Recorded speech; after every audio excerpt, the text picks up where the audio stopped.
കേട്ടോ. നമുക്ക് butter bun കഴിക്കാൻ പോയല്ലോ. അങ്ങനെ പിറ്റേന്ന് രാവിലെ തന്നെ ഞങ്ങൾ ചുരം കയറി. ഇത് നല്ല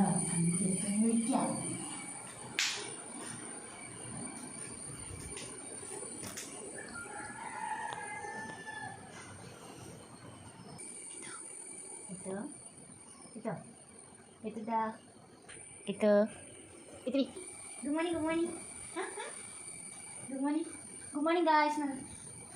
ഹായ് ഗായ്സ്. അപ്പോൾ ഞങ്ങൾ പോവാണ്, വയനാട്ടിൽ പോവാണ്. ബട്ടർ ബണ്ണും കഴിക്കണം, അമ്മേനെയും കാണണം. തെളിവെയിലഴകും ലല്ലല്ല, മഴയുടെ കുളിരും ലല്ലല്ല, മണ്ണിൽ ചേർന്നുണരുന്ന സംഗീതം.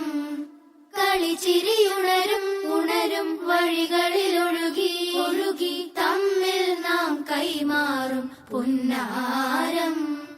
കാലത്തുണരും നേരം കാണും മലരും, രാവിൽ കുഴലൂതുന്നൊരു കാണാക്കുയിലും. അരികിൽ വരും കഥ പറയും കനവുകളോ ചിറകണിയും.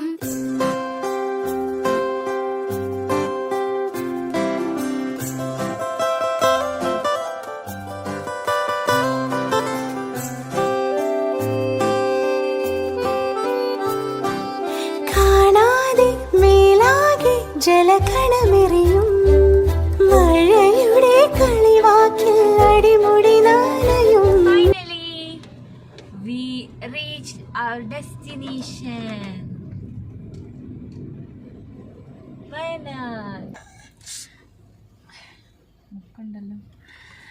ഇപ്പോൾ 9:30 അപ്പോൾ ഞങ്ങൾ ഇവിടെ ടോക്കൺ എടുത്തിട്ട് വീട്ടിൽ പോയിട്ട് വന്നിട്ട് ബട്ടർ ബണ്ണ് വാങ്ങാമെന്നായിരുന്നു വിചാരിച്ചത്. അപ്പോൾ ഇവിടുത്തെ ചേട്ടൻ പറഞ്ഞത് 12 മണിക്കാണ് ടോക്കൺ കൊടുക്കുന്നത്, 1:30 ആകുമ്പോൾ ബട്ടർ ബണ്ണ് എത്തും എന്ന് പറഞ്ഞത്. അപ്പോൾ ഞങ്ങളിനി തിരിച്ചു പോവാം, വീട്ടിലേക്ക് തിരിച്ചു പോയിട്ട് 12 മണിയാകുമ്പോൾ വന്നിട്ട് ടോക്കൺ എടുത്തിട്ട് കാത്തിരിക്കേണ്ടി വരും. ഞങ്ങൾ വന്നപ്പോൾ തന്നെ ഇവിടെ എത്രയോ പേര് ബട്ടർ ബൺ എന്ന് പറഞ്ഞിട്ട് വന്നിട്ട് ടോക്കൺ എടുക്കാൻ വേണ്ടി വന്നിട്ടുണ്ട്. അപ്പോൾ ഞങ്ങൾ നേരെ വീട്ടിലേക്ക് പോട്ടെ.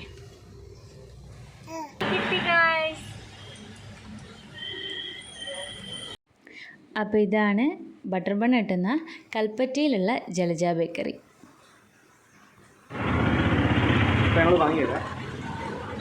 കിട്ടിയോണ്ടേട്ടാ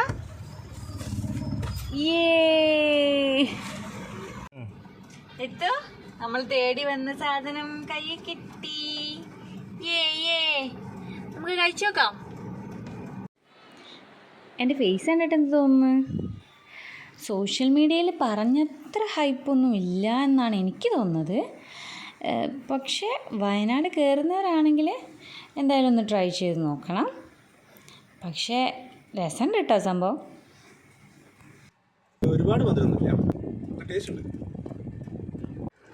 പിന്നെ ഞങ്ങൾ വയനാടൊക്കെ ഒന്ന് ചുറ്റിക്കറങ്ങി തേയിലത്തോട്ടത്തിൽ കുറച്ച് ഫോട്ടോസൊക്കെ എടുത്ത് നേരെ വീട്ടിലേക്ക്. അപ്പോൾ ഞങ്ങൾ വീഡിയോസായിട്ട് ഇനിയും വരുന്നതാണ്. അപ്പോൾ ഞങ്ങളുടെ ചാനൽ സബ്സ്ക്രൈബ് ചെയ്യുക. എല്ലാവർക്കും ഇഷ്ടപ്പെട്ടെങ്കിൽ ലൈക്ക് ചെയ്യുക, ഷെയർ ചെയ്യുക. അപ്പോൾ ബൈ.